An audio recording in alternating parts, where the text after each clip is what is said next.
नमस्कार दोस्तों, स्वागत है आप सभी मित्रों का हमारे YouTube चैनल एनिमी कॉर्नर में। आप जुड़ चुके हैं हमारे साथ लाइव। सुबह के बज चुके हैं 9 और मैं रमेश चंद्र आज की वीडियो को प्रस्तुत करूंगा। आज के वीडियो में हमारा जो टॉपिक है वो आपको इमेज पहले दिख रही है, आज़ादी की ओर। देखिए, सत्ता परिवर्तन की ओर जितनी घटनाएं घटित हैं हुई हैं उसकी हम बात करेंगे। हमने आपको इसके पहले वाले वीडियो में दो विद्रोह की डिटेल में बात की थी, एक आईएनए की और दूसरे रॉयल नेवी का विद्रोह जो हुआ था, या शाही नौसेना का जो विद्रोह हुआ था इसकी। तो इसके बाद हमारा जो टॉपिक आज का है उसकी अगर हम आपको टॉपिक की बात करें तो आप टॉपिक देख लें, आज हमारी किस टॉपिक पे बात होगी। आइए टॉपिक की बात करते हैं। देखिए, सबसे पहले हम जिस टॉपिक की बात करेंगे आज की वीडियो में वो होगा 1945 का वेवल योजना। ठीक है, उसके बाद 1946 की हम बात करेंगे कैबिनेट मिशन। 1946 का जो कैबिनेट मिशन होगा इसकी हम चर्चा करेंगे। उसके बाद बात करेंगे इटली की घोषणा की, कि इटली की कौन कौन सी घोषणा हुई, उसमें क्या क्या कहा गया, और इटली की घोषणा और इसी के साथ माउंटबेटन का भारत में आगमन होता है, इसकी बात करेंगे। फिर इसी से जुड़ता हुआ एक टॉपिक होगा कि माउंटबेटन जो भारत में आते हैं तो भारत में 2 प्लान लेकर आते हैं, उन दोनों प्लान की बात करेंगे। कौन कौन सा 2 प्लान है? पहला प्लान उसे किसे बोलते हैं? बाल्कन प्लान, या इसे डिकी वर्ड प्लान भी बोलते हैं। ठीक है, और दूसरा जो प्लान आता है वो होती है 3 जून की योजना, तो या इसे मनबाटन योजना या माउंटबेटन योजना भी कहते हैं। तो इसकी भी हम आपसे बात करेंगे। उसके बाद जो अंतिम टॉपिक हमारा आज का होगा वो होगा, टॉपिक ज़्यादा आपको दिख रहे हैं क्योंकि दूसरा वीडियो बनाने का कोई मतलब भी नहीं लग रहा है, थोड़ा सा टाइम ज़्यादा ले लेंगे या फ्लैट में कर देंगे। और जो लास्ट टॉपिक होगा वो होगा भारत स्वतंत्रता अधिनियम 1947।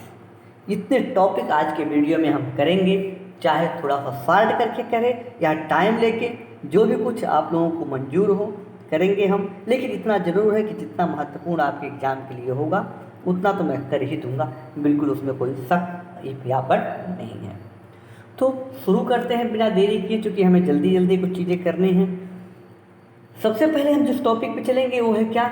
वेवल योजना।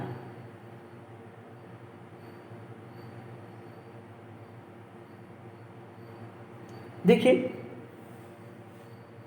वेवल योजना को समझिए, पहले थोड़ी सी चीज समझाएंगे जरूर। रॉयल नौसेना विद्रोह हो रहा है, आईएनए विद्रोह हो रहा है, क्विक इंडिया मूवमेंट हो चुका है, अंग्रेजों को बहुत बड़ी ठेस लग चुकी है। अब अंग्रेज समझ चुके हैं कि भारत में रहना अब एक बड़ा ही कठिन सा हो चुका है। ऐसे में अंग्रेजों ने धीरे धीरे भारतीयों को सत्ता हस्तांतरित करने के बारे में विचार करना शुरू कर दिए। तो सबसे पहले इसमें जो प्लान लेकर आते हैं, जो भारत के वायसराय होते हैं, उनका नाम था वेवल। वेवल के दिशा निर्देश या लीडरशिप में एक योजना प्रस्तुत की जाती है जिसमें कुछ प्रमुख बातें कही जाती हैं। उन बातों को आप ध्यान दें। और अब तक देखेंगे जो वर्ल्ड वार है द्वितीय वो समाप्त हो चुका है। तो अब अंग्रेजों के पास ये लॉजिक नहीं था कि जब वर्ल्ड वार समाप्त हो जाएगा तो हम भारत को के बारे में विचार करेंगे। अब वो तर्क भी समाप्त हो गया है। विदेशी दबाव पड़ रहा है। विदेशी दबाव कौन सा पड़ रहा है इसकी थोड़ी सी आपको हम चर्चा करेंगे। अगर ये वीडियो हमें लंबा बनाना होता या 2 वीडियो में बात करनी तो काफ़ी डिटेल में हम बात करते। देखिए, अंग्रेजों के भारत छोड़ने के कारण क्या है इसकी हम हल्की चर्चा करते हैं। पहला रीजन, अभी तो छोड़े नहीं है, अभी वेवल योजना आ रही है, लेकिन छोड़ने की पूरी इस थीम के पीछे क्या क्या कारण हो रहा है उसकी बात कर लेते हैं। पहला देखेंगे, जो क्विक इंडिया मूवमेंट हुआ है इससे जो नेशनलिज्म है ये चरम पे पहुंच चुका है। ठीक है। दूसरा, जो भारतीय जो सेना है उस सेना में भी राष्ट्रवाद की लहर पहुंच चुकी है, जिसकी हमें परिणति दिख रही थी या जिसका हमें एग्जाम्पल दिखा कहाँ पर? शाही नौसेना विद्रोह में। इसके अलावा तीसरी चीज़ कहाँ दिख रही है, अब तक देखेंगे जो सांप्रदायिक झगड़े हैं, मार काट हैं, वो धीरे धीरे बढ़ना शुरू हो जाएंगे। यानी प्रशासन जो एडमिनिस्ट्रेशन है इसका कोई रोल बचेगा ही नहीं। और क्या, ये तो आंतरिक कारण से। बाह्य कारण की बात कर लें कि बाहरी कारण कौन कौन से ऐसे प्रभावी हो रहे हैं। जब दूसरा विश्व युद्ध समाप्त हो गया तो देखेंगे आर्थिक शक्ति ब्रिटेन की कमज़ोर पड़ने लगी, क्योंकि काफ़ी रिसोर्स उन्हें लगा दिया था कहाँ पर, वर्ल्ड वार में। दूसरा, एक जब आर्थिक शक्ति कमज़ोर होने लगी तो उनको अपने उपनिवेश को संभालना कठिन होना शुरू हो गया। दूसरी चीज़, इस समय अमेरिका और रसिया, ये दोनों यूएसए और यूएसएसआर, ये दोनों दबाव बना रहे थे कि उपनिवेशों को छोड़ा जाए, कोई भी राज्य उपनिवेश ना रखे। यानी इन दोनों के, हालांकि एक मुद्दे पे बात कर रहे थे उपनिवेश छोड़ने के, लेकिन दोनों के तर्क अलग अलग थे। आगे, और ब्रिटेन में अब लेबर पार्टी की सरकार बन चुकी थी। ब्रिटेन में लेबर पार्टी की सरकार बन रही थी और ये सरकार चाह रही थी भारत में भारतीयों को सत्ता हस्तांतरित कर दिया जाए। और देखेंगे इसके साथ ही यूनाइटेड नेशन भी आ चुका था। यूनाइटेड नेशन ने दलील दी थी कि पूरे विश्व में जितने भी उपनिवेश हैं उन उपनिवेशों को समाप्त किया जाए। तो ये सब आंतरिक और बाह्य कारक थे। कौन कौन से, हमने आपको बता दिया। आंतरिक कारक में बताया हमने, और हमने बाह्य कारण भी बताया कि कौन कौन से कारण थे जिसके वजह से इन्हें मजबूर होना पड़ा और ऐसे प्लान लाने शुरू हुए। तो इसी दबाव की वजह से, इन सब कुछ कारकों की वजह से पहला जो इनका पहल होता है वो होता है वेबल योजना के रूप में। देखिए वेबल योजना क्या है, इन्होंने क्या क्या प्रावधान किया।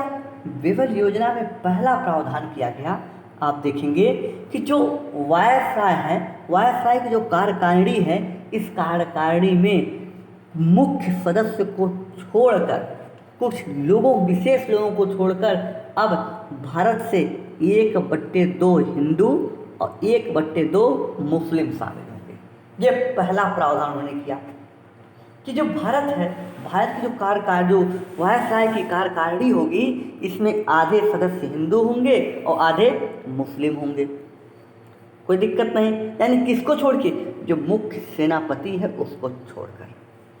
ठीक, कोई दिक्कत नहीं, बहुत सिंपल बात थी। ये पहला चीज़ थी, या हम कह लें ये पहला विशेषता थी। 1 नंबर आपने जाना। दूसरे को बात कर ले, दूसरा क्या था। दूसरे में कहा जो कार्यकारिणी होगी ये अंतरिम सरकार बनेगी। जो कार्यकारिणी है इससे अंतरिम सरकार बनेगी। फिर क्या कह रहे हैं, तीसरा भी देखेंगे। तीसरा क्या कह रहे हैं कि वायसराय के पास जो वीटो होगा ये समाप्त नहीं होगा, समाप्त नहीं होगा, लेकिन वायसराय इसका यूज नहीं करेंगे। कहते हैं जो वीटो पावर होगी वो समाप्त नहीं की जाएगी, लेकिन इसका यूज वायसराय कभी करेंगे नहीं। अगर बहुत युक्त कहीं लगा तभी वायसराय इसका यूज करेंगे, नहीं तो कभी इसका यूज नहीं करेंगे। चौथी चीज़ क्या कह रहे हैं ये भी समझिए कि जो विदेशी मामले होंगे वो भारत को सौंप दिए जाएंगे। चौथी चीज़ बता रहे हैं आपको, जो विदेशी मामले होंगे वो भारत को सौंप दिए जाएंगे, लेकिन कुछ चीज़ उन्होंने कह दिया कि उसको हम नहीं देंगे। क्या क्या कह दिया, एक तो सीमा यानी बॉर्डर वाले इशू, दूसरे जनजातीय इशू, जो जनजातीय मुद्दे हैं इनको हम नहीं देंगे। इसके अलावा सारी चीज़ें हम आपको क्या करेंगे, आपको सौंप देंगे। 2 चीज़ उन्होंने नहीं दिया, कौन सा, एक सीमा और एक जनजाति। इन 2 मुद्दों को छोड़कर सारे मुद्दे भारतीयों को सौंप दिए जाएंगे, वो खुद डिसीजन करेंगे। ये 4 हो गया। आइए 5 नंबर भी समझ लें क्या है। 5 नंबर देखें, जो भारतीय सचिव है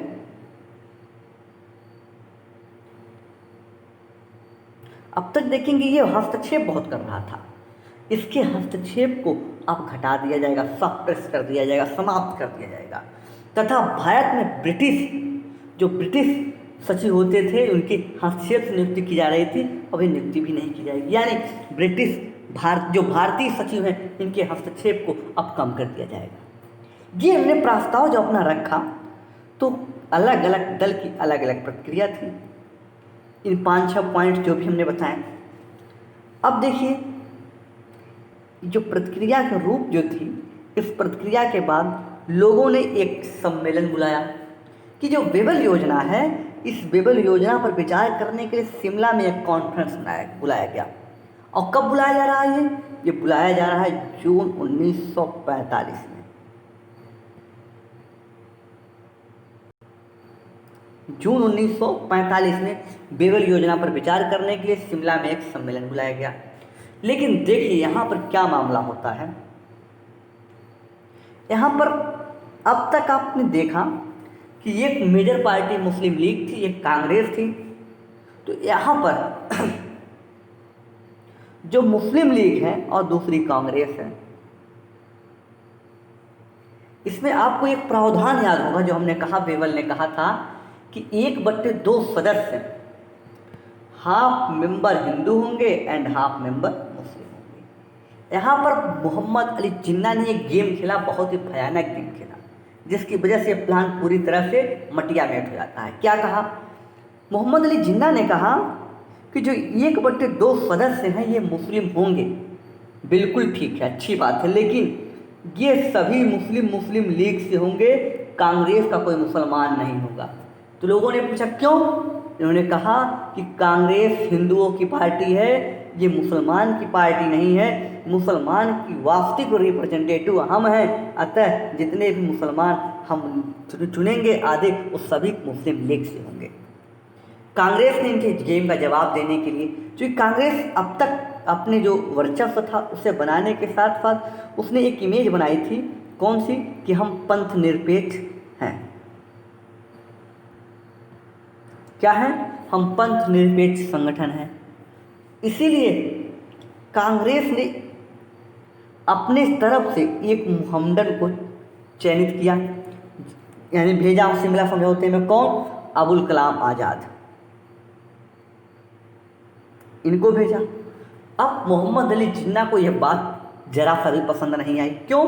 क्योंकि वो चाह ही रहे थे कि सारे मुसलमान मुस्लिम लीग से हों, और कांग्रेस ने पैतरा फेंक कर एक मुसलमान पहले ही, अब मुसलमानों का पहले ही प्रतिनिधित्व करना शुरू कर दिया। तो ऐसे में आधा मुसलमान तो यहाँ से होंगे नहीं, यानी इनका क्या था? ऐसे में कुछ मुसलमान अगर कांग्रेस दे देंगे और हिंदू हमारे पास है नहीं, मुस्लिम लीग के पास, सारे हिंदू कांग्रेस से आएंगे, तो इनका जो बैलेंस होगा ये ज़्यादा हो जाएगा कांग्रेस का।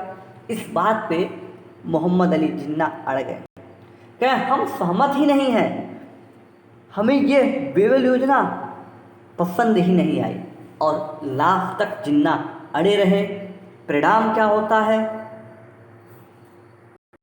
2 मुसलमानों का संघर्ष। कौन कौन?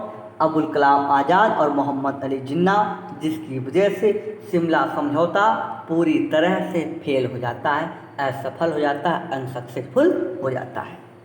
कोई दिक्कत नहीं होनी चाहिए इतने में। शिमला समझौता जून 1945 तक की कहानी में कोई भी प्रॉब्लम नहीं होनी चाहिए और ना हो, कोई दिक्कत नहीं। आगे चलें।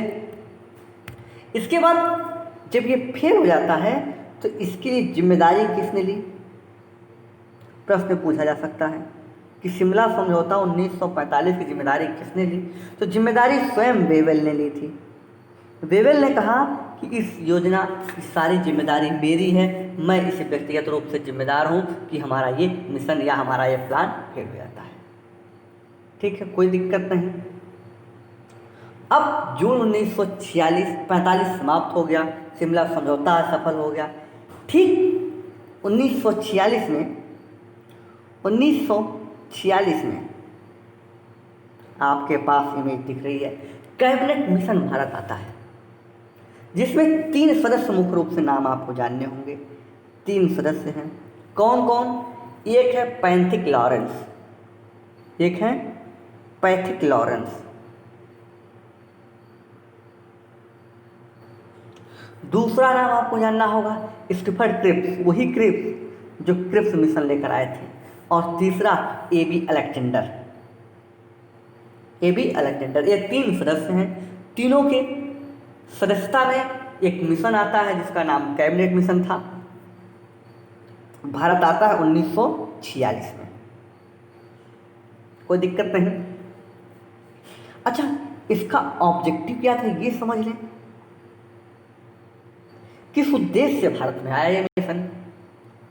तो देखिए इसके दो उद्देश्य हैं। पहला शॉर्ट टर्म और दूसरा लॉन्ग टर्म। दोनों की हम बात करेंगे, शॉर्ट टर्म बताएंगे और लॉन्ग टर्म बताएंगे। तो पहले हम बात करें शॉर्ट टर्म की। शॉर्ट टर्म को हम यस से लिखते हैं, यस टी से, कोई दिक्कत नहीं, इशू तो नहीं होगा। शॉर्ट टर्म यस टी, ठीक है। शॉर्ट टर्म इसका उद्देश्य था कि भारत में तात्कालिक रूप से सरकार का गठन किया जाए, गवर्नमेंट का गठन किया जाए और भारतीयों को सत्ता सौंप दी जाए। ये इसका तात्कालिक क्या था, इसका तात्कालिक उद्देश्य था, कोई दिक्कत नहीं। दूसरा लॉन्ग टर्म क्या था, LT लिखेंगे हम लॉन्ग टर्म को, रेड पेन से ओवरलैप कर देते हैं। ये लॉन्ग टर्म क्या था, लॉन्ग टर्म समझिए। इसका लॉन्ग टर्म उद्देश्य ये था कि भारतीय के लिए एक संविधान का निर्माण हो, यानी कॉन्स्टिट्यूशनल कैसे बनाया जाए इसके ढांचे को लेकर इसको निर्माण कराने के लिए एक ऑब्जेक्ट दूसरा लॉन्ग टर्म ये था। ओके, कोई दिक्कत नहीं, बिल्कुल स्पष्ट है। इसी के नेतृत्व में जब ये मिशन आ जाता है तो देखेंगे पहली भारत में पहला मंत्रिमंडल का गठन होता है। कब? 8 अगस्त 1946 में पहले मंत्रिमंडल गठन हो रहा है 1946 में, जिसके सदस्य कौन कौन से थे, जिसमें कौन सा पद पाया था बता देते हैं। उसके बाद हम फिर आएंगे कहाँ पर, ये जो कैबिनेट मिशन है इसका प्रावधान क्या क्या था उसके बाद हम आएंगे।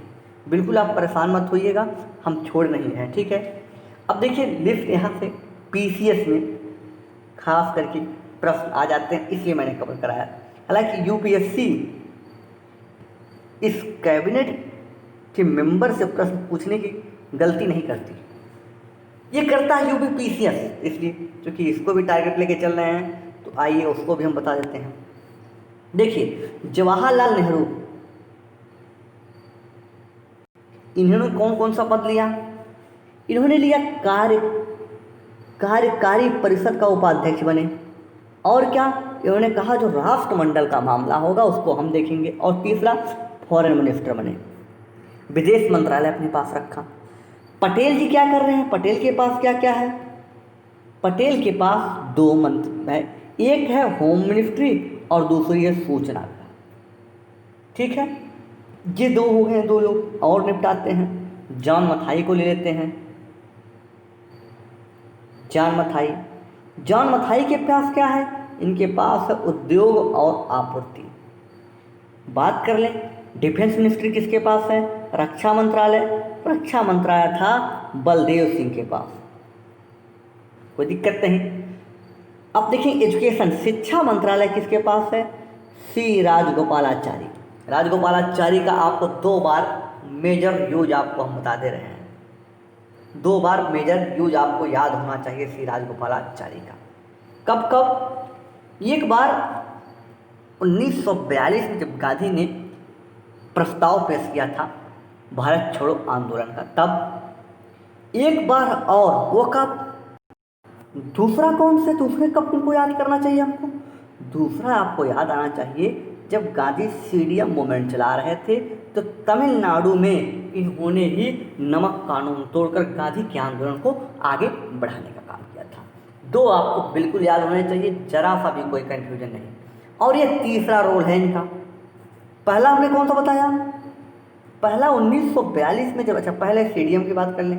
पहले जो CDM में जब गांधी अपना नमक आंदोलन तोड़ रहे थे तो ये तमिलनाडु के हिस्से में इन्होंने अपना तमिलनाडु के पूर्वी तट पर जाकर इन्होंने नमक कानून तोड़ा था। और कहाँ से, इनका एक लोकेशन हमने बताई थी, तिरुचिरापल्ली से लेकर बेतरायण तक की पैदल यात्रा की थी और नमक कानून तोड़कर वहाँ पे सभी ने जो अवज्ञा आंदोलन था उसमें पार्टिसिपेट किए थे।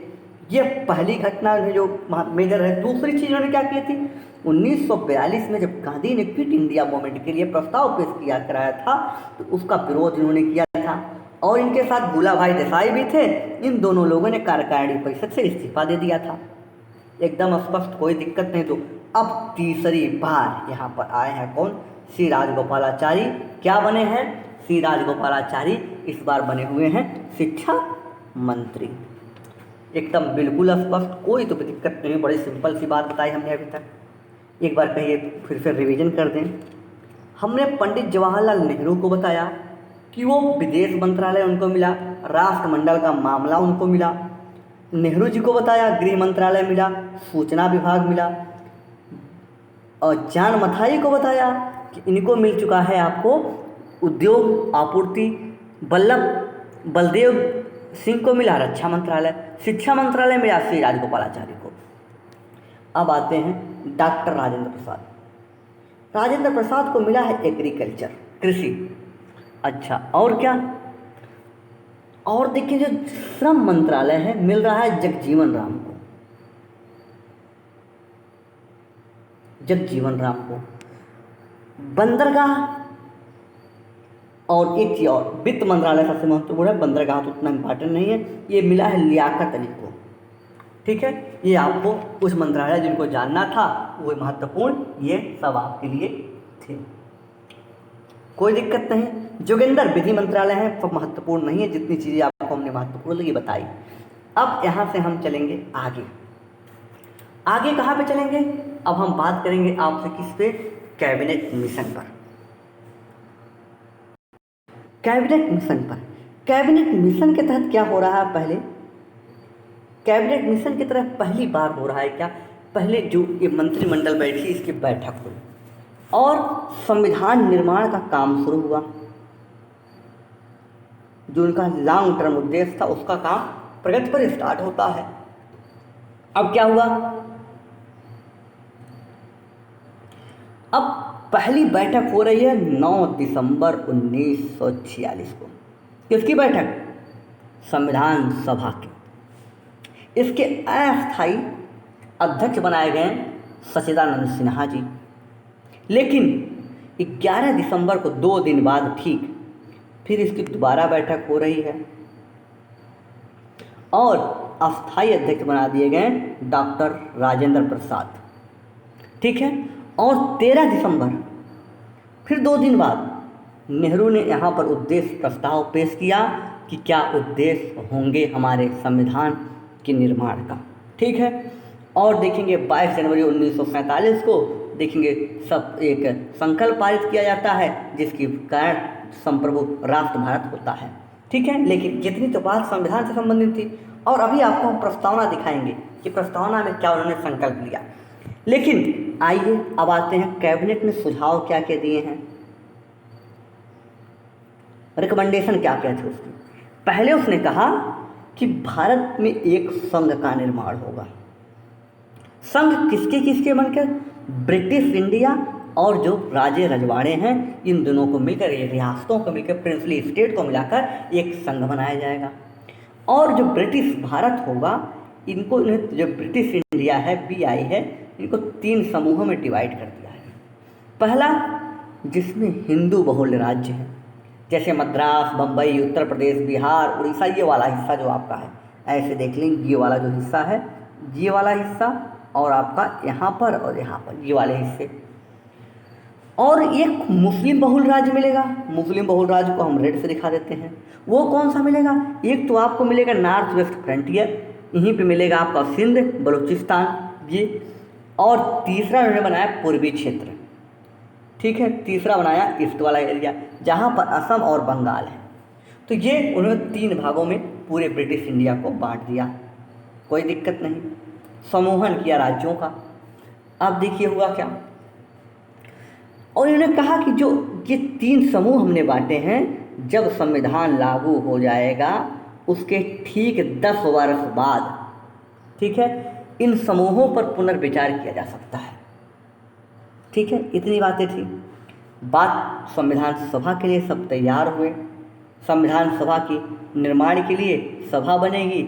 सभा बनाने के लिए जो कॉन्स्टिट्यूशनल असेंबली थी, इसमें अलग अलग दलों से लोग शामिल हुए। अब बात करते हैं, देखिए ब्रिटिश इंडिया से कितने लोग शामिल हो रहे हैं? 292 लोग। ब्रिटिश इंडिया से 292 लोग शामिल हो गए।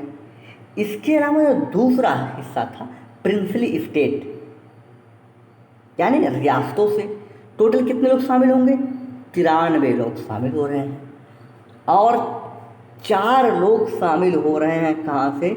कमिश्नरी से। ये 4 लोग यहाँ से शामिल हो रहे हैं। और जो 93 लोग शामिल हुए हैं देसी रजवाड़ों से, ये मनोनीत सदस्य थे, निर्वाचित नहीं हुए थे, कोई दिक्कत नहीं। और देखिए जो 292 लोग आए हैं, ये संविधान सभा के सदस्यों द्वारा चुने गए थे, ठीक है, कोई दिक्कत नहीं। अब आ जाइए, अगर टोटल नंबर आपको जोड़ना होगा तो हम तो जोड़ के रखे हैं, चूँकि पढ़ भी रखा है, तो 389 मेंबर थे, ठीक है, कोई दिक्कत नहीं, क्लियर है, इतने मेंबर थे। इसके बाद क्या हो रहा है? ये संविधान सभा थी या यह प्रस्ताव था, सर्वप्रथम जिन्ना ने इस प्रस्ताव को अस्वीकार कर दिया। उन्होंने कहा कि हम इस प्रपोजल से सहमत नहीं हैं, हम बिल्कुल, हमारे लिए प्रपोजल सही नहीं है, ठीक है। अब जब ये जो 3 सदस्यीय टीम थी कैबिनेट मिशन, ये असफल हो गया या उन्हें अस्वीकार कर दिया, तो देखेंगे कांग्रेस ने भी इसे बाद में क्या कर रही, कांग्रेस यह भी ने पहले तो स्वीकार किया लेकिन बाद में ये भी अस्वीकार कर देंगे। क्यों? पहले कांग्रेस ने कहा कि ठीक है हम तैयार हैं, लेकिन उन्होंने कहा कि 10 वर्षों के बाद, जैसे कैबिनेट मिशन वापस जाता है कि 10 वर्षों के बाद जो इन्हें प्रावधान किया था कि राज्यों का समूहन दोबारा हो सकता है, जिसको जहाँ जाना हो जा सकता है, नेहरू ने इस बात पे कहा यह अनिवार्य नहीं है, यह एक केवल एडवाइजरी प्रोविज़न है, इसको बदला जा सकता है, ये जरूरी नहीं है कि हो। इस बात पे देखेंगे एक मुद्दा खड़ा हो गया। क्या खड़ा हुआ कि जो मोहम्मद अली जिन्ना थे, हर जगह रोड़ा अड़ा रहे थे, यहाँ भी आ जाएंगे। मोहम्मद अली जिन्ना को क्या लगा कि अगर 10 साल बाद हम समूहन फिर से नहीं कर पाएंगे तो हम पाकिस्तान बनाएंगे कब? हम तो पाकिस्तान बना ही नहीं पाएंगे। इसी खतरे को महसूस करते हुए उन्होंने कहा कि हम इस बात से बिल्कुल, हम आपके कैबिनेट मिशन को पूरी तरह अस्वीकार करते हैं और आपकी संविधान सभा में हम भाग नहीं लेंगे। ध्यान देखने वाली एक बात और है कि कॉन्स्टिट्यूशनल असेंबली में मुस्लिम लीग कभी भी भाग नहीं ली है, एक बार भी शामिल नहीं हो पाई है। ओके, कोई दिक्कत नहीं, यहाँ तक बात। कांग्रेस ने भाग लिया है, मुस्लिम लीग ने भाग नहीं लिया है। अब देखिए कैबिनेट मिशन असफल होता है और कैबिनेट मिशन वापस चला जाता है। जब कैबिनेट मिशन वापस जा रहा है, एक घटना और घट रही है। जिन्ना का जो रवैया था वो रवैया बदल जाता है, बहुत तीव्रता से जिन्ना के रवैये में बदलाव होता है और उन्होंने घोषणा की कि हम लड़कर लेंगे पाकिस्तान, कि अब पाकिस्तान की जो मांग होने लगा कि हम फंस जाएंगे पूरी तरह, हम पाकिस्तान नहीं बना पाएंगे, तो उन्हें कहा कि हम लड़ कर लेंगे पाकिस्तान, हम पाकिस्तान के लिए लड़ाई करेंगे। और 16 अगस्त 1946 को इन्हें डायरेक्ट एक्शन डे मनाया, यानी प्रत्यक्ष कार्रवाई दिवस के रूप में घोषित किया। और देखेंगे जगह जगह सांप्रदायिक दंगे स्टार्ट हो गए, जगह जगह विरोध होना शुरू हो गए, जिसका परिणाम आप चल के देखेंगे आगे बहुत ही भयानक हुआ। सांप्रदायिकता इतनी अधिक बढ़ गई कि जगह जगह लोग हिंदू मुस्लिम के खून के प्यासे हो गए। और यहीं पर एक कहानी बड़ी ही अच्छी है, कहानी एक जो घटना है बहुत ही महत्वपूर्ण है। आप सोच रहे हैं कि महात्मा गांधी कहाँ है अब तक, भाई इतनी चीज़ें हो रही कहाँ हैं? जी हाँ, महात्मा गांधी का रोल इस समय वो जन जागरूकता, जन कार्य में लगे हुए थे, हरिजन कल्याण में लगे हुए थे। जब सांप्रदायिकता बढ़ी, हालांकि मुस्लिम लीग भी गांधी को नहीं पसंद करती, महात्मा कांग्रेस तो इस समय कांग्रेस से खुद दूरी बना लिए थे वो, क्योंकि वो जन कार्य कर रहे थे और कांग्रेस राजनीतिक सत्ता में शामिल हो रही थी। गांधी ने मना किया कि हम संविधान सभा में नहीं शामिल होंगे, बल्कि उनको जब उनसे पूछा गया, इनके जो भी गांधीवादी लोग थे उनसे पूछा गया कि आप बताइए कि अगर आप शामिल नहीं होंगे तो हम कैसे संविधान बनाएंगे। उन्होंने कहा, इन्हीं की सलाह पर कहा कि सबसे होशियार आदमी आपके पास है BR अम्बेडकर, आप उसे पहले अपने यहाँ शामिल कीजिए। दूसरी चीज़ क्या कीजिए, कोई भी कानून बनाने से पहले आप ये सोच लीजिएगा कि गांव का सबसे गरीब व्यक्ति, पुअर व्यक्ति जो है, उसको इस कानून से कितना लाभ हो रहा है। अगर उसको 1 रुपया भी मिल रहा है तो आप समझिएगा कि आपका कानून सही है। ये उन्होंने कहा, ये मेरा फार्मूला है, इसको आप ध्यान में रखिएगा। अब आते हैं फिर जो प्रत्यक्ष कार्रवाई दिवस हुआ, यहाँ पर फिर गांधी एक्टिव हो रहे हैं। प्रत्यक्ष कार्रवाई दिवस हुआ, जगह जगह बहुत व्यापक रूप से आप देखेंगे सांप्रदायिक दंगे हो रहे हैं, लोग मारे जा रहे हैं। इसी बीच माउंट एटली की घोषणा होती है। अभी तो जितने चल रहे उतने ही चल रहे। इधर देखेंगे इस तरह से कि जो है, इधर यहाँ पर एक पूर्वी पाकिस्तान का निर्माण हो रहा है, यहाँ पर पश्चिमी पाकिस्तान का। लीजिए ब्लैक में दिखाते हैं, यहाँ पर नहीं, ब्लैक नहीं सही है, आपको हम ब्लू में दिखाते हैं। यहाँ पर पश्चिमी पाकिस्तान, यहाँ पर पूर्वी पाकिस्तान का निर्माण हो रहा है। दोनों तरफ, इधर बंगाल में सांप्रदायिक दंगे, इधर पंजाब में सांप्रदायिक दंगे बहुत बड़े पैमाने पर स्टार्ट हो गए। इसी बीच 20 फरवरी 1947 तक की बात आ चुकी है। माउंट एटली की एक घोषणा आती है भारत।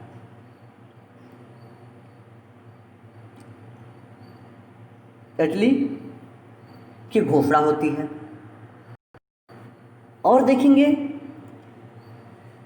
माउंट एटली की घोषणा 20 फरवरी 1947 को हो रही है। ठीक है, इसके पहले 1946 में क्या हुआ, हमने आपको अभी चर्चा में बताया था कि यहाँ पर लेबर पार्टी की सरकार बन जाती है और इन्होंने घोषणा की कि जून 1948 के पहले इटली ने घोषणा की कि हम भारत को छोड़ देंगे पूरी तरह से। और इस घोषणा के साथ ही नया वायसराय बनाया गया माउंटबेटन को। माउंटबेटन को नया वायसराय बना दिया गया। और देखेंगे जब ये बात होने लगी कि अब अंग्रेज भारत छोड़ देंगे 48 तक, तब जिन्ना और इनके जो दल वाले थे और तेज़ी से एक्टिव हो जाते हैं। क्यों? उन्हें लगा कि यही वो समय है, अगर अब नहीं तो कभी नहीं। अगर आज हम पाकिस्तान नहीं ले पाएँ तो हम जीवन में पाकिस्तान की मांग को पूरा नहीं कर पाएंगे। और देखेंगे सांप्रदायिक दंगे जो अभी हमने बताया कि एक तरफ बंगाल में हो रहे थे, दूसरी तरफ पंजाब में, यह और तीव्रता से बढ़ना शुरू हो जाते हैं और तीव्र होते चले जाते हैं। यहाँ पर गांधी रोल अदा करते हैं। यहीं पर आप देखेंगे कि नया वायसराय माउंटबेटन बनकर आ गया है। माउंटबेटन महात्मा गांधी से मिलते हैं कि आंदोलन या सांप्रदायिकता बहुत तेज़ी से जगह जगह पूरे भारत में फैली हुई है, क्या किया जाए। गांधी ने कहा कि पहले ये बताइए, आप पहले ये पता करके बताइए सबसे अधिक तीव्र विरोध कहाँ पे हो रहा है। तो माउंटबेटन ने बताया कि सबसे अधिक तीव्र विरोध हो रहा है बंगाल वाले हिस्से में, कलकत्ता के पास जो हो रहा है नोआखली में, और दूसरा हो रहा है पंजाब के हिस्से में, यहाँ पर कम है। महात्मा गांधी ने पूछा माउंटबेटन से कि आपके पास सैनिक कितने हैं। उन्होंने कहा कि हमारे पास सैनिक भी बटे हुए हैं सांप्रदायिक रूप से, सैनिक हमारे पास बहुत कम हैं। उन्होंने कहा ये काम कि जहाँ पर आंदोलन, जहाँ पर सांप्रदायिक दंगा कम हो रहा है, वहाँ पर आपने भी सैनिक को लेकर जाइए और वहाँ पर आप उसे रोकने का काम कीजिए। यानी पंजाब वाले हिस्से में भेज दिया। और जहाँ पर आंदोलन बहुत अधिक हो रहा है, बहुत तेज़ी से सांप्रदायिकता हो रही है, बहुत तेज़ी से एक दूसरे को लड़ रहे हैं, वहाँ पर मैं जाऊँगा। महात्मा गांधी नोआखली पहुँचते हैं और नोआखली के दंगे में जाकर वहाँ पर वो आमरण अनशन करना शुरू कर देते हैं, भूख हड़ताल करना शुरू कर देते हैं। देखेंगे यहाँ का दंगा महात्मा गांधी की वजह से समाप्त हो जाता है। लेकिन जहाँ पर माउंटबेटन ने अपनी आर्मी तैनात की थी, वो दंगे समाप्त नहीं हुए और उन दंगों का रूप आज भी पाकिस्तान के रूप में बना हुआ है। आज भी वहाँ पर अक्सर चुटपुट दंगे होते रहते हैं। ये था प्रभाव महात्मा गांधी का कि एक बड़ी आर्मी जो ब्रिटिश आर्मी थी, उससे बड़ा प्रभाव एक इकलौते बंदे ने दिखा दिया नोआखली में, जहाँ पर इसके 4-5 गुना से बड़े दंगे नोआखली में हो रहे थे, बंगाल वाले हिस्से में हो रहे थे। तो ये बात आ गई अब तक माउंटबेटन की। माउंटबेटन भारत आ चुके हैं, सांप्रदायिक दंगे हो रहे हैं, नोआखली वाले हिस्से में दंगे समाप्त हुए, कम हुए, लेकिन अभी भी दंगे पंजाब वाले हिस्से में जारी हैं। अब आइए फिर आगे चलते हैं, यहाँ से आगे बात कर लें। अब माउंटबेटन का प्लान क्या है। देखिए, माउंटबेटन ने जैसे ही भारत आते हैं मार्च 1947 में, भारत आने के बाद उन्होंने इस दिशा में अपना कार्य आगे बढ़ाना शुरू कर दिया। कब? 1947 में। ठीक है, क्या कहते हैं? वो एक प्लान लेकर आते हैं। सबसे पहले लेकर आते हैं वो, हमने बताया था आपको पहले ही, उस प्लान का नाम था बाल्कन प्लान, या जब बाल्कन लिख देते हैं, बाल्कन प्लान लेकर आते हैं। बाल्कन प्लान के तहत वो क्या करते हैं? क्या हुआ बाल्कन प्लान में? इसे ही एक नाम अन्य से जानते हैं, डिकी वर्ल्ड प्लान। ठीक है, डिकी वर्ल्ड प्लान भी कहते हैं। अब देखिए, उन्होंने कहा बाल्कन प्लान या डिकी वर्ल्ड प्लान में दो तीन चीज़ें बड़ी महत्वपूर्ण है। पहला, उन्होंने कहा कि जो प्रांत एवं रजवाड़े होंगे, यानी जो ब्रिटिश इंडिया है और प्रिंसली स्टेट है, इन दोनों को मिलाकर एक संघ बनाया जाएगा। संघ में शामिल होने के लिए जो प्रिंसली स्टेट हैं ये स्वतंत्र है, शामिल हो भी सकते हैं, नहीं भी हो सकते हैं, इनकी छूट होगी। ये पहली बात हो गई। और दूसरा, इन्होंने कहा कि जो दंगे जहाँ हो रहे हैं बंगाल और पंजाब वाले हिस्से में, यहाँ पर दो अलग राज्य बनाए जाएंगे, यानी पाकिस्तान, इनका विभाजन किया जाएगा, पाकिस्तान की डिमांड पूरी की जाएगी। ये दो बाल्कन प्लान ने प्रस्ताव रखा। इस प्रस्ताव को देखते ही नेहरू ने माउंटबेटन से मुलाकात की और उन्हें कहा कि ऐसे में भारत के कई टुकड़े हो जाएंगे, एक नहीं कई टुकड़े। एक तो हम समझ में आता है कि चलो 1 से 2 हो जाते हैं, भारत से पाकिस्तान बन जाता है, लेकिन अगर आप प्रिंसली स्टेट को मौका देंगे तो जो 600 से अधिक प्रिंसली स्टेट हैं वो कम से कम 600 नहीं 300 तो बढ़ ही जाएंगे। तो भारत अखंड कहाँ रह गया, भारत कहाँ रह गया? आपने तो पूरी तरह से बांट डाला इसको। यानी यहाँ पर जो नेहरू हैं बड़ी गंभीर आपत्ति दर्ज कराते हैं माउंटबेटन के सामने। फलतः क्या होता है कि माउंटबेटन ने अपने इस प्लान को खारिज कर दिया, वापस ले लिया। फिर ये दूसरा प्लान लेकर आते हैं। कौन सा प्लान लेकर आएंगे? अब ये लेकर आएंगे, अगला प्लान होगा 3 मार्च का, 3 जून का प्लान। 3 जून का प्लान लेकर आएंगे। मार्च में तो जाहिर है, अब 3 जून का प्लान आएंगे। अब 3 जून के प्लान को अन्य नाम से जानते हैं, माउंटबेटन प्लान के नाम से। जून 1947 में आता है। अब देखेंगे, अब तक जो सांप्रदायिकता थी वो बड़ी चरम पे पहुंच चुकी थी, सबसे उच्च लेवल पर। यहाँ लिखते हैं 3 जून 1947।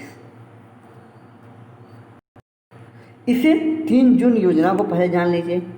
इसको एक नाम देते हैं माउंटबेटन प्लान, लेकिन जो आलोचना करने वाले थे इन्हीं के नाम से एक नाम और देते हैं, मन बांटन प्लान।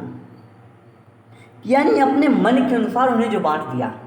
ठीक है, अब इसमें प्रावधान उन्होंने क्या किए, 1 2 3 4 करके जितने प्रावधान होंगे उनको हम बताएंगे। पहले उन्होंने कहा, पहला ब्लू पेन से पहला प्रावधान कि भारत का 15 अगस्त बंटवारा होगा।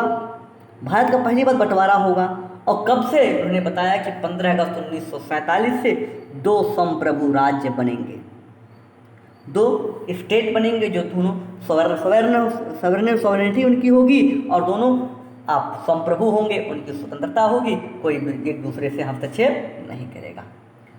दूसरा उन्होंने क्या कहा, ये तो पहली बात थी। दूसरा क्या कहा, संविधान सभा जो है, कॉन्स्टिट्यूशनल असेंबली जो है, वो अपने कार्यों में लगी रहेगी, वो अपने कार्य को छोड़ेगी नहीं, जिसका गठन कैबिनेट मिशन के 1946 के तहत किया गया था। कोई दिक्कत नहीं, 2 चीज़ें हो गई।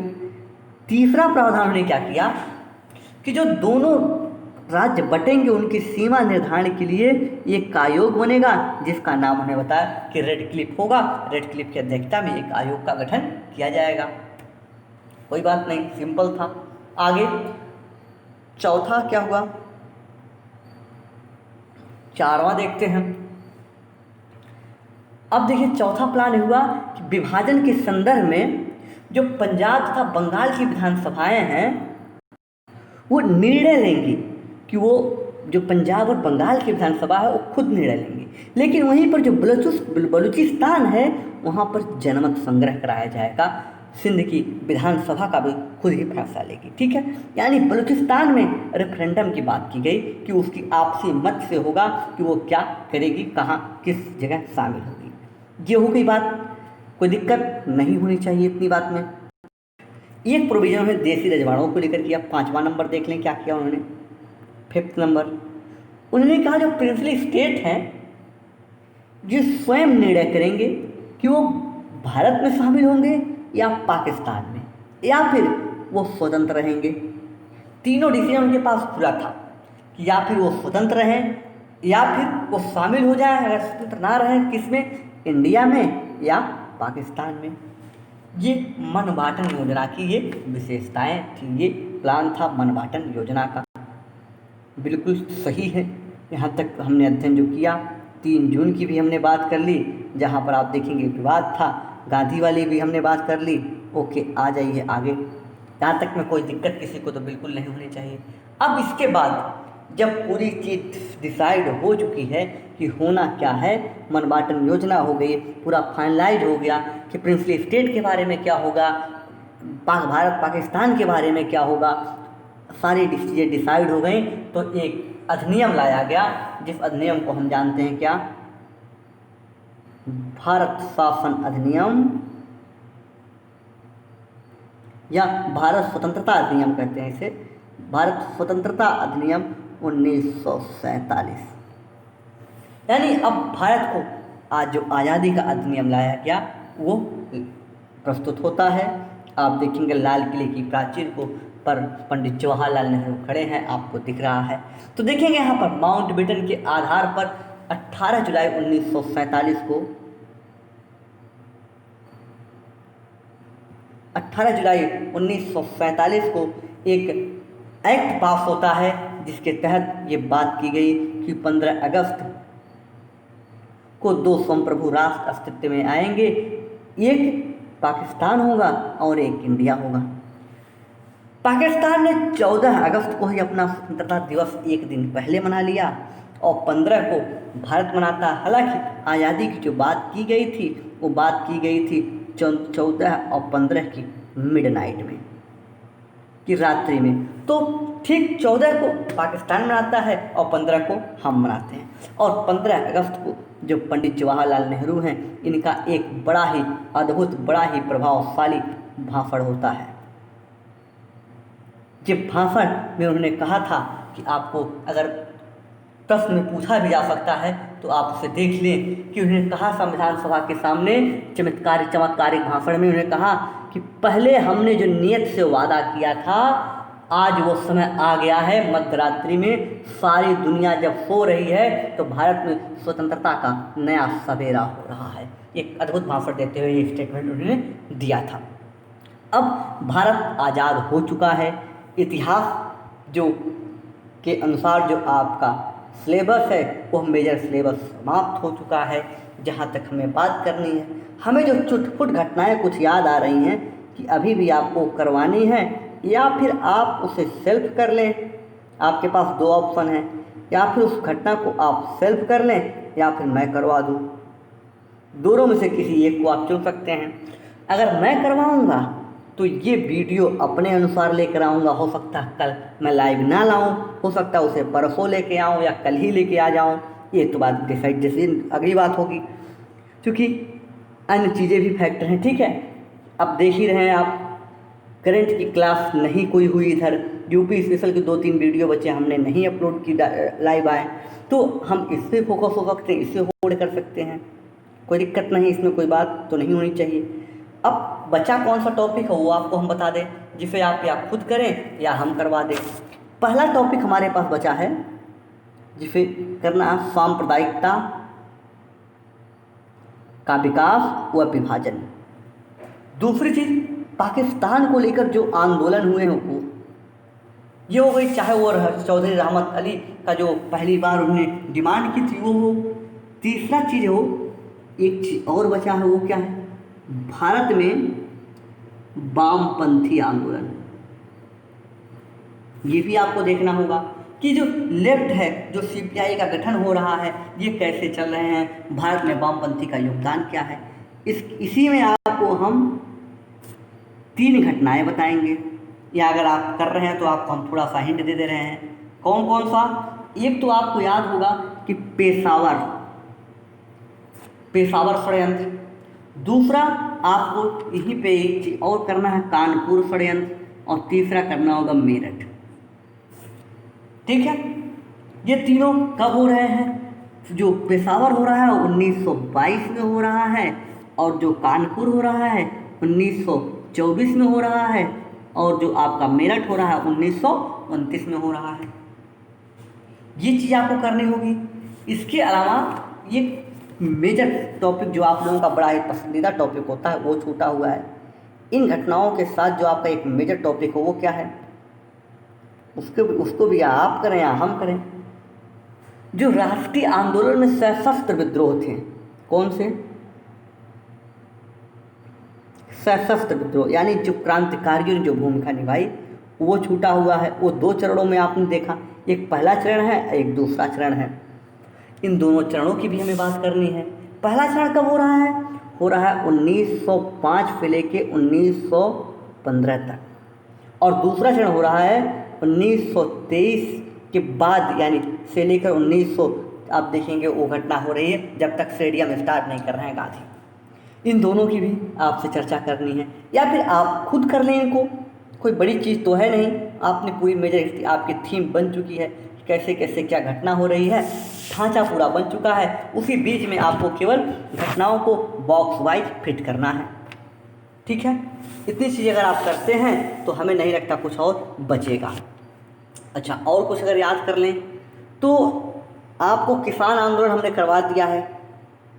जो किसान आंदोलन था हमने करवा दिया, जनजातीय आंदोलन हमने करवा दिया है।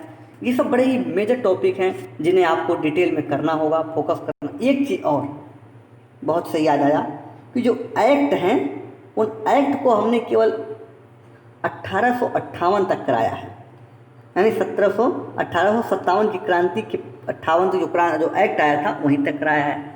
उसके बाद जो मेजर एक्ट है 1909, 1919, 1935, इसको भी हमने छोड़ रखा है, इसको भी आपको करवाना है। तो ये चीज़ अगर आप खुद कर लेंगे तो बड़ी अच्छी चीज़ होगी, नहीं तो आप लोग कमेंट में बताइएगा, हम उसके लिए कुछ इंतज़ाम करेंगे, या फिर उसे हम कल ही लेके आ जाएंगे, या फिर हम देखेंगे। एक ऑप्शन आपके पास ये है कि आप लोग खुद पढ़ के एग्ज़ाम दे लीजिए, एग्ज़ाम के बाद इन पर हम वीडियो लेकर आएँ। तो आप लोग बताइएगा, आप लोगों की राय का हमें इंतज़ार होगा। जैसा आप लोग कहेंगे वैसा हम करेंगे। ठीक है, एक चीज़ और, वायसराय को लेकर हमने एक वीडियो बनाया है कि नहीं ये बता दीजिएगा हमको। वायसराय को हमने शायद कवर कराया है, जिसमें हर एक वायसराय के एक्ट को जितने काम थे उसको हमने कराते हुए आगे हमने बात की थी। तो अगर इतनी चीज़ें हो गई हैं तो यही जो टॉपिक आपके बच्चे हैं यही चीज़ें छूटी हुई हैं। जो मेजर जो थीम है, थीम हमने आपको पूरी करवा दी। अब वही जो छूटा हुआ है उसी के अनुसार आपको कुछ चीज़ें और कवर करनी है। हालांकि प्रश्न आप देखेंगे जो क्रांतिकारी आंदोलन है वहाँ से प्रश्न आते हैं, वो महत्वपूर्ण है। और जो कांग्रेस जो पाकिस्तान का विभाजन है, ये प्रश्न के भाग तो ज़रूर हैं, लेकिन उसमें क्या विशेषता है ये चीज़ें आपकी कवर हो चुकी हैं। अलग से इनको हम डिस्कस नहीं किए हैं, कवर हो चुकी हैं। आप जब नेशनल मूवमेंट की हम बात कर रहे हैं तो उसी में जिन्ना कब नाराज़ हो रहे हैं, जिन्ना क्यों शामिल नहीं हो रहे, ये सब चीज़ें उसी में पार्ट में डिस्कस हो चुकी हैं। कोई बात नहीं है, इतनी चीज़ें अगर आपने कर ली हैं तो और कुछ बचता नहीं इतिहास में आपके, खास करके मॉडर्न इंडिया में, कि हमने जो छोड़ दी हो। तो आप लोग बताइएगा कमेंट में, बिल्कुल। ठीक है, आइए अब इसके बाद जब भारत आज़ाद हो जाता है, भारत में संविधान बनता है, न्यूज़ की हेडलाइंस आती है कि birth of the Indian freedom, Bharat की स्वतंत्रता, भारत एक नया राज्य बनकर आया, स्टेट विजिट टू कराची, कई चीज़ न्यूज़ में आता है, लाउड मोटन ग्रेट पाकिस्तान, ऐसी कई चीज़ लगातार खबर में आ रही है, देख रहे हैं। ये आप देखिए 15 अगस्त 1947 का ये न्यूज़पेपर है, जिसे द टाइम्स ऑफ इंडिया जो लिखा है ये आपके सामने रखा हुआ है। इसके बाद जब भारत का संविधान बनता है तो संविधान बनने से पहले जो भारतीय झंडा है इनको भी पारित किया जाता है, भारत के जो चिन्ह हैं इनको पारित किया जाता है। और भारत के संविधान में ही आप देखेंगे एक प्रस्तावना जोड़ी गई ही, और उस प्रस्तावना को एक बार हम अपने साथ पढ़ेंगे। हम भारत के लोग भारत को एक संपूर्ण प्रभुत्व संपन्न समाजवादी पंथ निरपेक्ष लोकतंत्रात्मक गणराज्य बनाने के लिए तथा उसके समस्त नागरिकों को सामाजिक आर्थिक राजनीतिक न्याय विचार व्यक्ति विश्वास धर्म और उपासना की स्वतंत्रता प्रतिष्ठा और अवसर की समता प्राप्त कराने के लिए तथा उन सब में व्यक्ति की गरिमा और राष्ट्र की एकता और अखंडता सुनिश्चित करने वाली बंधुता बढ़ाने के लिए दृढ़ संकल्प होकर अपनी इस संविधान सभा में आज तारीख 26 नवंबर 1949 ईस्वी मिति मार्च शुक्ल सप्तमी संवत 2006 विक्रमी को एतद् द्वारा इस संविधान को अंगीकृत अधिनियमित और आत्मार्पित करते हैं। ये पूरा हमारा प्रस्तावना था। इस प्रस्तावना के जो टर्म है इसे आप पढ़कर एक बार जरूर एग्जाम तभी देने जाइएगा, क्योंकि यहाँ से एक प्रश्न तो आपको मिलना ही मिलना है, डायरेक्ट इनडायरेक्ट। ठीक है, तो आइए पीपीटी देख लेते हैं बहुत तेज़ी से। अगर आप इससे हमें छुट्टी दे देंगे पीपीटी देखने से तो शायद कुछ चीज़ें हमारे लिए और आसान हो जाए, लेकिन चलिए दिखाते हैं जल्दी जल्दी। सत्ता परिवर्तन की ओर में हमने बात की, बेबल योजना की और शिमला सम्मेलन की, दोनों की बात की। देखिए बहुत जल्दी हम करेंगे। बेबल अक्टूबर 1943 में बेबल नए वायसराय बनते हैं और इन्होंने 1945 में नई योजना लेकर भारत तक आए और इसी पर एक शिमला समझौता होता है। इनका प्लान क्या था? वायसराय की कार्यकारिणी में आधे आधे सदस्य हिंदू और मुस्लिम के शामिल होंगे। कार्यकारिणी अंतरिम सरकार बनेगी। वायसराय वीटो का पावर यूज नहीं करेंगे लेकिन बना रहेगा। विदेशी मामले भारत को दिए जाएंगे, जनजाति और सीमा के मामले इनके पास रहेंगे। भारत ब्रिटिश उच्चायुक्त की नियुक्ति होगी और भारतीय जो सचिव होगा इनके हस्तक्षेप को कम किया जाएगा। इतनी चीज़ों ने कही। फिर क्या कह रहे हैं? जो शिमला समझौता हो रहा है इसमें जो आधे आधे सदस्य थे इनको लेकर जिन्ना और अबुल कलाम आज़ाद में ठन जाती है। अंततः बेबल योजना सफल होता है और बेबल इसकी खुद जिम्मेदारी लेते हैं।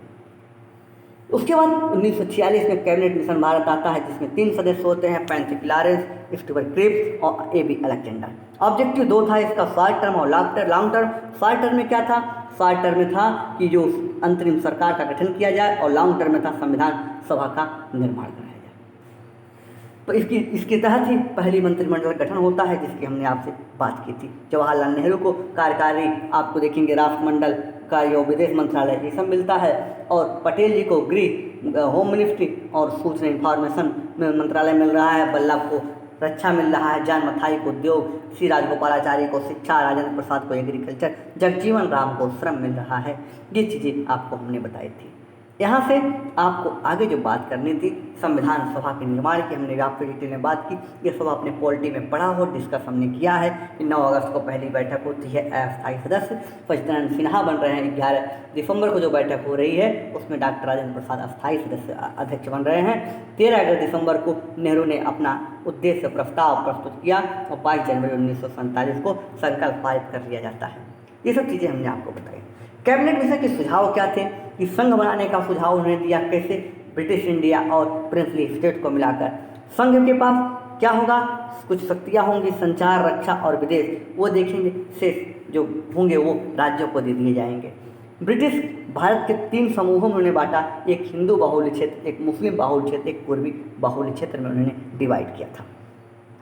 अब देखेंगे पूर्वी बाहुल्य क्षेत्र में असम और बंगाल को रखा गया था और मुस्लिम में आप देखेंगे नॉर्थ वेस्ट फ्रंटियर जहाँ पर सीमांत गाजी वाला हिस्सा है और अब्दुल गफ्फार खां जिसे कहते हैं, और सिंध और बलूचिस्तान का हिस्सा रखा कर शेष भारत हिंदू वाला था। ठीक है, और संविधान लागू होने के 10 वर्ष बाद बताया गया कि इन जो समूह जो बना रहते हैं इनका पुनः फिर से विचार किया जाएगा। संविधान निर्माण सभा जो बनी वो देखेंगे जो ब्रिटिश इंडिया थी उससे 292 सदस्य, प्रिंसली स्टेट से 93 सदस्य और कमिश्नरी से 4 सदस्य शामिल हुए थे। टोटल 389 सदस्यों ने भाग लिया था। सर्वप्रथम जिन्ना ने इस प्लान को अस्वीकार कर दिया। उसके बाद देखेंगे पहले नेहरू जी इस प्लान से सहमत थे, लेकिन बाद में जो मुद्दा इन्होंने जो समूहन वाला मुद्दा था इस मुद्दे के कारण जिन्ना जब स्वीकार कर देते हैं तो अंततः प्लान पूरी तरह से फेल हो जाता है, मटिया मेट हो जाता है। इसके बाद कैबिनेट मिशन की वापसी होती है। योजना असफल हो चुकी है चूँकि वो समूहीकरण वाला अनिवार्य वाला मुद्दा था जिसको हमने बताया। तो अब जो नेहरू जो जो जिन्ना का रवैया था अड़ियल हो चुका है और उन्होंने कहा कि हम लड़ कर लेंगे पाकिस्तान। और 16 अगस्त 1946 को डायरेक्ट एक्शन डे उन्होंने मनाया और इस वजह से कलकत्ता और पंजाब वाले हिस्से में बहुत बड़े आंदोलन होना शुरू सांप्रदायिकता होनी शुरू हो गई। भाई भाई के प्यारे हो गए, हिंदू मुस्लिम के खून के प्यासे हो गए।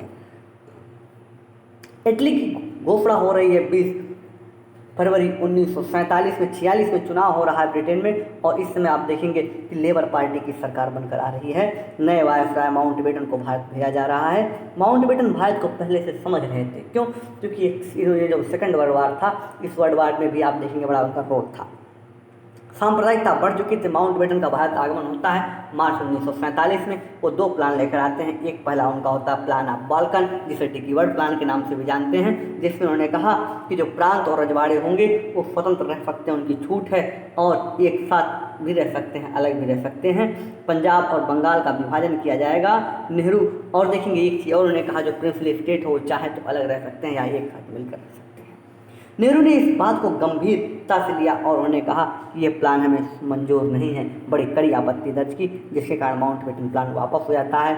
फिर 3 जून को अगला प्लान लेकर आते हैं, जिसे माउंटबेटन योजना या मनबाटन योजना के नाम से भी इतिहासकारों ने आलोचना स्वरूप कहा है।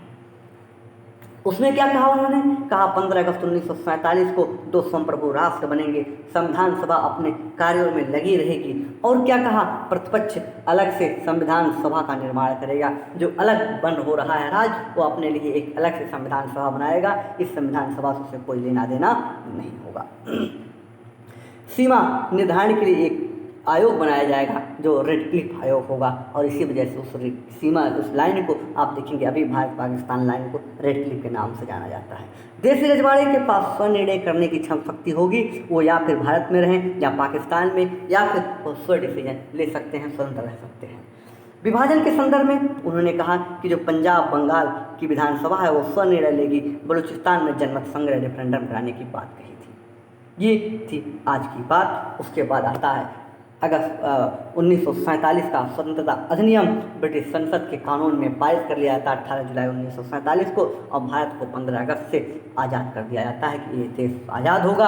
और ये घोषणा होती है, जो डिसीजन होता है 14 अगस्त और 15 अगस्त के मिडनाइट में। और देखेंगे नेहरू ने इसी में एक बड़ा ही मशहूर भाषण दिया था, जिसमें उन्होंने पूरी दुनिया को चौंकाते हुए एक चमत्कारिक भाषण दिया था। तो ये थी पूरी डिटेल आज की वीडियो की। आज की वीडियो में इतना ही है। हम मिलेंगे आपसे अगले वीडियो में। जैसा कि हमने आपको बताया कि अगर आप लोगों के कमेंट में हैं तो हम कोशिश करेंगे कुछ चीज़ें कवर की जाएं, या फिर हमारे पास 2 ऑप्शन हैं, या फिर हम कल ही लाइव लेकर आ जाएं, आप लोगों को नोटिफिकेशन मिल जाएगी, या फिर हम थोड़ा समय ले लें 2-1 दिन उसमें ले आएँ, या फिर मेरे पास जो 3rd ऑप्शन है, 3 ऑप्शन हमारे पास हैं। कौन कौन? पहला कि हम कल से जो टॉपिक बचे हैं उन्हें कवर करा दें, क्योंकि ये टॉपिक छोटे छोटे हैं, लेकिन आप खुद कर सकते हैं। अगर हम करवाएंगे तो हमें 4 वीडियो लग जाएंगे। ये समस्या हमारे पास है, क्योंकि एक टॉपिक हम एक दिन में करवा पाएंगे, या फिर 2 करवा देंगे फिर भी 3 से 4 वीडियो लग जाएंगे। दूसरा ऑप्शन ये हमारे पास है कि इसे आप लोग स्वयं कर लें। हमने चूँकि बता दिया, हिंट भी दे दिया। तीसरा ऑप्शन ये है, और शायद ये आप लोगों को अच्छा लगे, इसे जब आप लोगों का एग्ज़ाम हो जाएगा 11 अक्टूबर तक, उसके बाद हम इन चारों को करवा के फिर मॉडर्न इंडिया का एक बहुत तेज़ी से सुपर फास्ट रिवीजन भी कर दें। इस पर हम एक काम और कर सकते हैं आप लोगों के लिए। प्रैक्टिस के लिए क्वेश्चन आंसर भी ला देंगे। क्वेश्चन आंसर फॉर्म में हम अन्य चीज़ उसको कवर कराने के बाद आपकी प्रैक्टिस भी करवा देंगे। उसके बाद हम फिर अगला टॉपिक स्टार्ट करेंगे, अगला कोई सब्जेक्ट पिक करेंगे, चाहे वो पॉलिटी कर लेंगे, या फिर इकोनॉमी कर लेंगे, या फिर कोई एक मेजर टॉपिक और बचा हुआ इतिहास से जुड़ा हुआ, या हम कल्चर कर लेंगे। कोई भी टॉपिक उठा लेंगे जो आप लोगों की मांग होगी। तो ये हमारे पास फॉर्मेट है, जैसा आप लोग आदेश करेंगे हम वैसा करने के लिए तैयार हैं। ठीक है दोस्तों, तो दीजिए आज्ञा अपने मित्र रमेश चंद्र को। मिलेंगे आपसे अगले वीडियो में जब कभी मुलाकात होगी। ठीक है, जय हिंद, जय भारत। Thank you.